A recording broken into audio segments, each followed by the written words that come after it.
fundamentales por las cuales la opinión pública y la ciudadanía critican al Congreso y a los partidos son consecuencias lógicas del sistema electoral colombiano.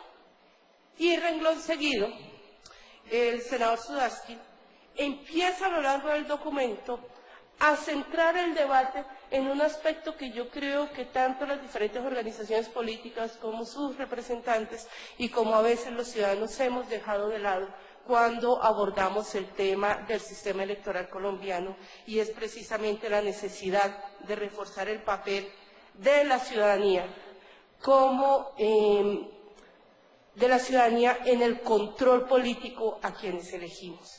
Sobre ese aspecto es donde empieza a girar el documento que presenta el senador Sudarsky y nos invita a través de esta propuesta, que además lo señala como la base de la construcción misma, casi que filosófica de la elaboración de esta propuesta, que es el fortalecimiento de la relación entre electores y representantes.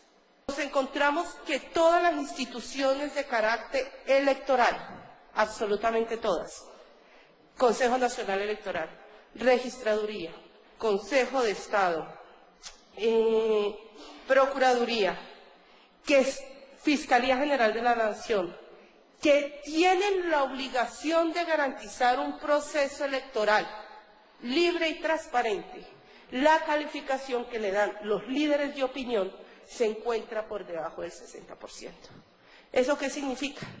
Que los líderes, en principio de opinión, pero creo que coincidiríamos con una encuesta ciudadana, no creemos, no tenemos confianza en aquellas instituciones que son las responsables de decirnos que los procesos electorales a los que todos asistimos son libres y transparentes y que su resultado realmente va a representar la voluntad de los ciudadanos que asistieron a votar.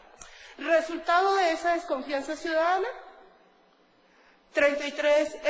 Solamente 33% de confianza frente al Congreso de la República.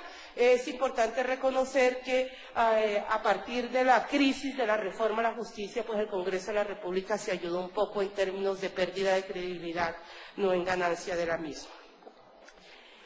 Pero además esta falta de confianza en las instituciones y especialmente en los procesos electorales, que es aquí el problema central al que nos invita a debatir los senadores Londoño y Sudarsky, se traduce también en una falta institucional, en una falta en la credibilidad de las instituciones por parte de la ciudadanía.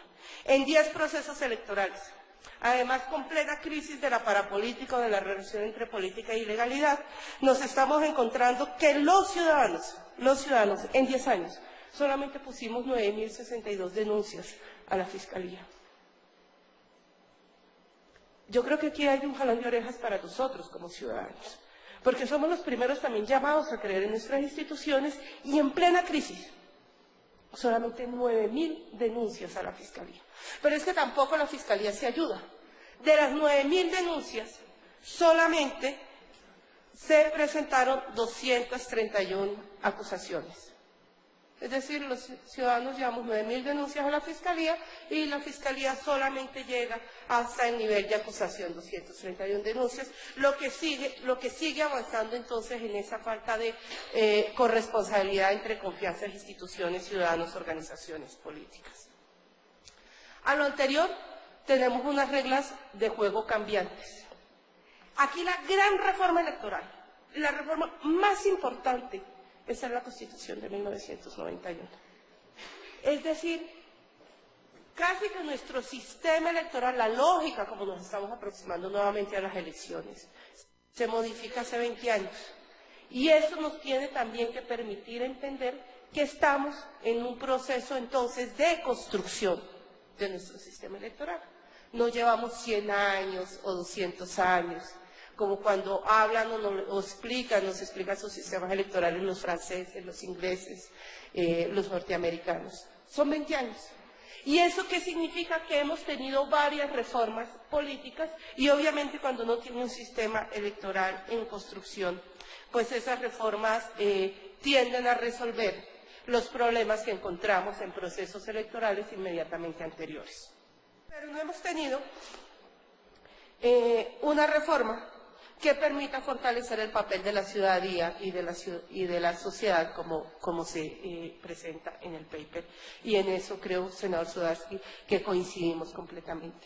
Todo esto que especialmente tiene una mirada muy desde el Congreso y cómo hemos trabajado el tema legislativo, se hace en un contexto de violencia.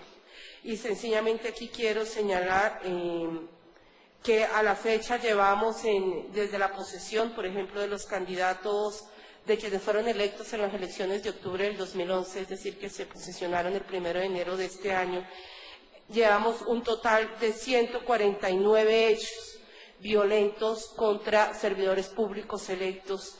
Dentro de esto se ha venido aumentando el tema de las amenazas. Y eso es importante tenerlo claro. Cuando uno propone una reforma a un sistema electoral, uno tiene que tener claro cuáles son las condiciones culturales, las condiciones además de violencia política, de contexto que tiene el país y la clase de organizaciones políticas que tenemos. ¿Rinden los congresistas? ¿Cómo podríamos encontrar mecanismos para que los congresistas rindan cuentas? ¿Cómo podemos lograr de verdad esa representatividad, ese diálogo entre elegido y elector? Entre ese agente al que yo le entrego mi voz, para que en mi nombre decida en el Congreso de la República, ponga posturas y vote. Si nosotros vemos la distribución de la votación de los senadores, encontramos que 73 senadores, estamos hablando de 102 senadores, estamos hablando entonces del 73% de los senadores, concentran en un solo departamento el 50% de los votos. ¿Eso qué significa? Que aquí tanto Senado como Cámara de Representantes tienen un comportamiento parecido, que la mayoría de los senadores, y aquí estamos diciendo por lo menos el 73% de los senadores se comportan electoralmente como si fueran representantes a la Cámara. Y de esos 73 senadores, 46 concentró más del 71% de sus votos en un solo departamento. Entonces, seguimos viendo cómo sí podríamos, a través de la presentación de datos diferentes, lograr que senadores de la República rindan cuentas en determinados departamentos. Y esto es relevante porque yo sí creo que esto lo que nos puede dar pistas es a preguntas que tengo, preocupaciones que me dan, y es si llegamos a circunscripciones uninominales con estos niveles de concentración. ¿Lograríamos no seguir fortaleciendo esos cacicazgos locales? Y aquí ya me voy para terminar a preguntas. Yo tengo, la verdad lo que tengo son preguntas que me asaltan cuando veo la propuesta, porque creo que es una propuesta además absolutamente provocadora, que vale la pena discutirla, mirarla, además porque entiendo perfectamente la filosofía sobre la que se sustenta y que estoy seguro usted y yo compartimos. ¿Qué tiene? ¿Qué preguntas hay? La silla vacía. Me pregunto mucho cómo sería, y voy a la bolsa del 60%, el tema de la silla vacía, si solamente puedo elegir un solo candidato en una circunscripción uninominal. Hoy tenemos 2 sillas vacías elegidas de senadores elegidos del 2010. Hay un total de 20 senadores con pérdida de investidura, 2 de silla vacía, 18 que tuvieron reemplazos. Si solamente es uninominal y tenemos silla vacía, mi preocupación es, tenemos que volver a elecciones en esa circunscripción. A 11 meses de haber iniciado el mandato de los actuales alcaldes, gobernadores, etcétera, ya llevamos 14 elecciones atípicas. Si estuviéramos hablando en términos del Congreso de la República y estos 20 senadores hicieran parte de esa bolsa del 60%, estaríamos hablando de 20 atípicas. Entonces, desde las elecciones del 2010, esa es una pregunta que me asalta.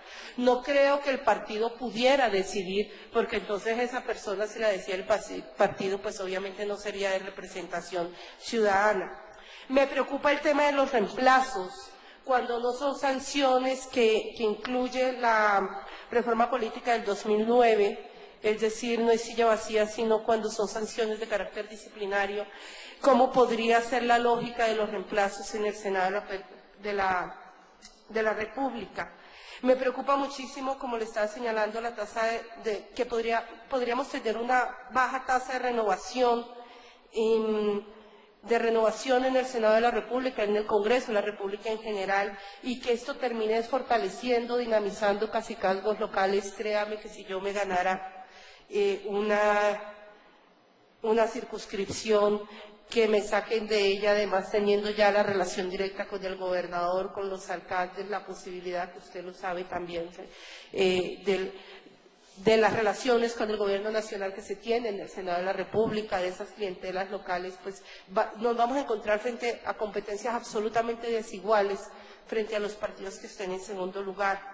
El impacto de las relaciones de poder en el territorio, y creo que aquí hay unos efectos colaterales que podrían llegar inclusive al tema del ordenamiento territorial. ¿Cómo van a ser esas relaciones de poder político entre un Senado, entre el senador, el gobernador, los alcaldes locales, más cuando algunas circunscripciones se encuentran por fuera de un departamento?